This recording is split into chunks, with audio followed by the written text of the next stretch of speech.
Ahli forensik digital Rismond Sianipar menjalani pemeriksaan terkait laporan Presiden ke-7 Republik Indonesia Joko Widodo terkait tudingan ijazah palsu di Polda Metro Jaya pada Senin petang.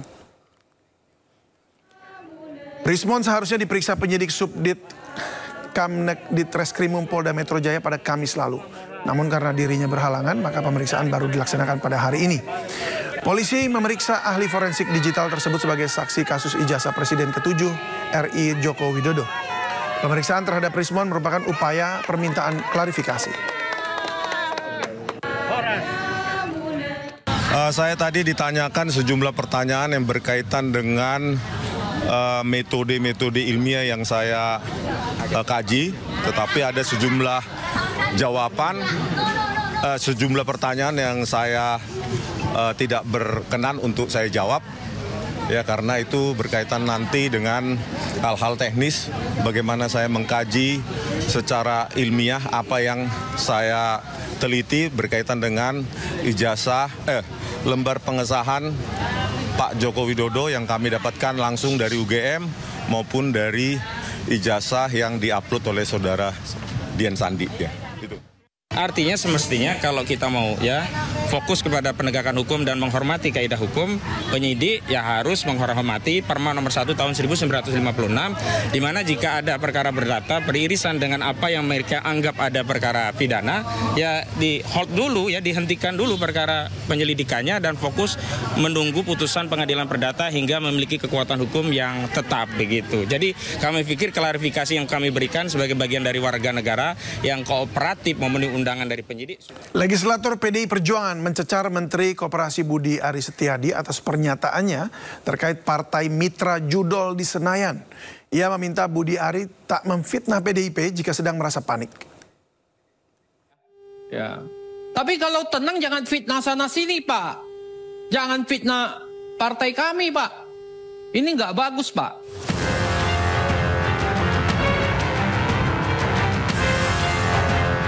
Anggota Komisi 6 DPR RI fraksi PDI Perjuangan Darmadi Duryanto mencecar Menteri Koperasi Budi Aris Setiadi di tengah rapat kerja Komisi 6 dan Kementerian Koperasi di Kompleks Parlemen Senayan, Jakarta, Senin siang. Darmadi meminta Budi Ari tak memfitnah partainya sebagai mitra judi online. Mulanya Darmadi menyinggung perkembangan koperasi Desa Merah Putih dan meminta Budi Ari untuk tidak panik dalam pengembangannya. Seiring dengan target pembangunan 80.000 koperasi Desa Merah Putih di Indonesia. Ia lalu meminta Budi Ari tidak menyerang pihak manapun jika merasa tidak tenang. Ya. Nah, saya minta Bapak jangan panik mengejar 80.000 ini. Jangan panik. Jangan kemudian karena kepanikan Bapak lari kemana-mana. Apalagi Bapak sekarang juga lagi nggak tenang pikirannya kan? Ya, diserang sana sini. Betul kan, Pak? Tenang ya, Pak ya? Ya. Tapi kalau tenang jangan fitnah sana sini, Pak. Jangan fitnah partai kami, Pak. Ini nggak bagus, Pak. Gitu. Sebelumnya, Menteri Koperasi sekaligus mantan Menteri Komunikasi dan Informatika Budi Aris Setiadi menyebut ada partai politik yang diduga menjadi mitra para bandar judi online. Hal tersebut disampaikan Budi saat membantah tudingan keterlibatannya dalam kasus suap terkait perlindungan situs-situs judi online saat menjabat sebagai Menteri Kominfo. Tim Liputan iNews melaporkan. Mantan Menkominfo Budi Aris Setiadi disebut-sebut terima komisi 50% dalam praktek website judi online. Namanya muncul dalam dakwaan jaksa di sidang kasus judi online Kemenkomdi. Gusti Allah boten sare. Nama Budi Aris Setiadi disebut-sebut dalam dakwaan jaksa penuntut umum di sidang kasus dugaan judi online di Pengadilan Negeri Jakarta Selatan Rabu 14 Mei 2025. Dalam dakwaan jaksa, Budi Ari diduga menerima sebesar 50% dari seluruh website judi online yang dijaga. Uang ini untuk memastikan agar laman ilegalnya tidak diblokir oleh Kemenkom DG yang saat itu dipimpin oleh Budi Aris Setiadi. Tetapi sekali lagi bahwa penuntut umum dalam surat dakwaannya itu ya bahwa ada pihak-pihak yang disebut di situ, tentu itu didasarkan pada adanya fakta itu di dalam berkas perkara. Sebelumnya, Budiari pernah diperiksa Barreskrim Polri pada 19 Desember 2024 yang lalu. Budi diperiksa sebagai saksi dan meminta semua pihak untuk berhenti memfitnah bahwa ia bersalah. Bahkan, Budiari enggan merespon pertanyaan awak media dengan menyebut Tuhan tidak tidur dalam bahasa Jawa, yakni Gusti Allah boten sare. Nanti aja, enggak. Nanti ketenggelam. Gusti Allah boten sare, Tuhan tidak pernah tidur. Selesai. Sebelumnya polisi berhasil membongkar kasus judi online yang melibatkan 11 orang pegawai aktif Kementerian Komunikasi dan Digital.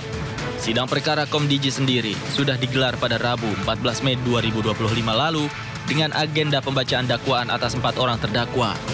Hingga kini ada 3 orang yang masih buron dalam kasus ini. Tim Liputan iNews melaporkan. Komisi 1 DPR RI menggelar rapat kerja dengan Panglima TNI Jenderal Agus Subianto bersama jajaran Kepala Staf TNI. Dalam rapat yang digelar tertutup itu, salah satunya membahas soal insiden ledakan pemusnahan amunisi di Garut, Jawa Barat yang menelan 11 korban jiwa. Rapat kerja Komisi 1 DPR RI dengan Panglima TNI Jenderal Agus Subianto bersama jajaran Kepala Staf TNI berlangsung tertutup. Panglima TNI Jenderal Agus mengatakan peledakan amunisi kedaluarsa di Garut sudah dilaksanakan sesuai SOP.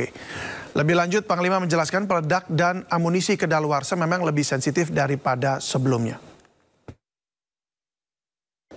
Salah satu yang dibahas tadi adalah peledakan di Garut, di mana sudah saya sampaikan bahwa prosedur untuk peledakan sudah dilaksanakan sesuai dengan SOP, mulai dari satuan pemakai, munisi yang sudah expire, yang harus didisposal itu dari satuan pemakai ke Slok Kodam, kemudian dari Slok Kodam dilaporkan kepada Slok Angkatan Darat, kemudian dari Slok Angkatan Darat ke Slok TNI dan ke Kemhan.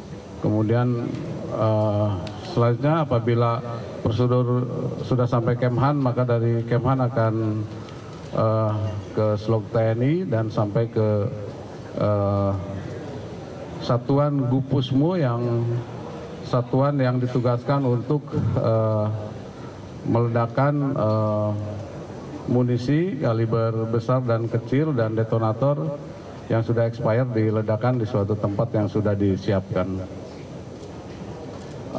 Kemudian juga biasanya kalau munisi atau detonator yang sudah expired,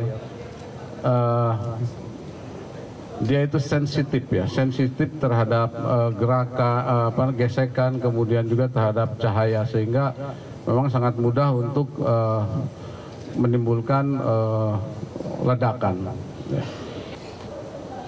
Sebenarnya memang tempatnya ini memang harus jauh dengan perkampungan masyarakat. Memang tempat situ sudah jauh sih dengan masyarakat, dengan kampung. Hanya memang yang tadi saya sampaikan, jadi munisi yang sudah expire itu memang mudah meledak, sehingga memang harus kehati-hatian, dan memang ini jadi masukan buat kita. SOP-nya nanti akan kita rubah supaya personil yang melaksanakan pemusnahan itu bisa. Pemirsa, Komisi Pemberantasan Korupsi KPK menyita 11 buah mobil dan 2 buah motor dari hasil penggeledahan di 8 lokasi. Penyitaan ini terkait kasus suap dan gratifikasi pengurusan rencana penggunaan tenaga kerja asing di Kementerian Ketenagakerjaan Republik Indonesia. Sejumlah barang ini disita KPK dari 7 lokasi rumah di kawasan Jabodetabek dan 1 kantor Kemnaker selama 4 hari sejak hari Selasa 20 Mei hingga Jumat 23 Mei 2025. Selanjutnya barang sitaan ini dibawa ke rumah penyimpanan benda sitaan dan barang rampasan Komisi Pemberantasan Korupsi atau Rupbasan KPK untuk diamankan. Juru bicara KPK Budi Prasetyo mengungkapkan penyimpanan barang bukti dilakukan untuk memastikan pemeliharaan, perawatan dan juga keamanan dari barang-barang yang diamankan sehingga tetap terjaga secara ekonomis. Ya, KPK dalam perkara di Kemenaker ini telah melakukan serangkaian kegiatan penggeledahan dan penyitaan terhadap barang-barang dalam bentuk unit mobil dan motor sejumlah 11 kendaraan roda 4 dan 2 kendaraan roda 2 yang telah diamankan oleh tim penyidik KPK, dan seluruhnya hari ini akan dipindahkan ke Rubasan. Hal ini untuk memastikan pemeliharaan, perawatan dan juga keamanan dari barang-barang yang diamankan tersebut tetap terjaga. Kenapa ini penting? Ini salah satu rangkaian upaya untuk optimalisasi aset recovery. Sehingga setiap aset yang disita dan nanti kemudian dirampas untuk negara, tentunya kita bisa menjaga nilai ekonomis dari aset-aset tersebut. Sehingga ketika nanti misalnya dilakukan lelang ataupun dilakukan hibah dan PSP, nilai ekonomisnya bisa tetap terjaga, sehingga aset recovery atau pemulihan keuangan negara dari penegakan hukum tindak pidana korupsi dapat kita lakukan secara optimal. Ini berarti penggeledahannya dari berapa tempat nih Mas, dan berapa kali penggeledahan? Ya, ada beberapa lokasi yang dilakukan penggeledahan. Setidaknya tim penyidik KPK melakukan penggeledahan di 7 lokasi rumah pihak-pihak terkait di wilayah Jabodetabek dan 1 kantor Kemenaker. Pasca video ayam goreng viral memakai minyak babi, Wali Kota Solo menutup gerai ayam goreng. Terungkapnya ayam goreng diklaim non-halal baru diketahui setelah gerai berjualan selama lebih dari 60 tahun.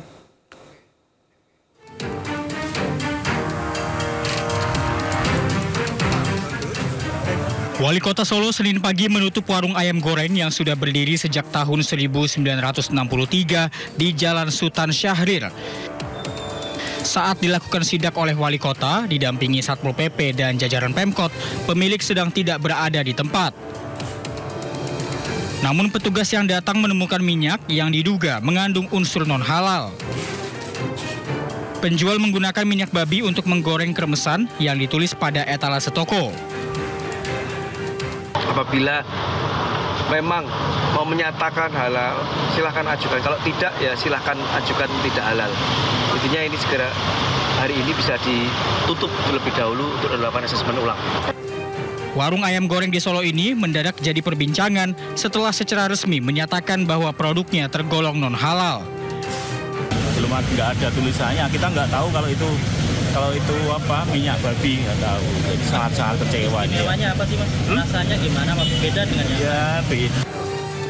Pengunjung pun dibuat kecewa dengan klaim non-halal yang baru dibuat setelah bertahun-tahun lamanya.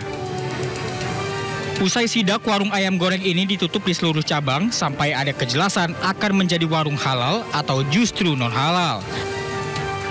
Dari Solo, Jawa Tengah, Septiantoro, iNews melaporkan. Pemirsa, kami masih akan kembali dengan sejumlah informasi penting lainnya usai jeda berikut ini. Tetaplah bersama kami.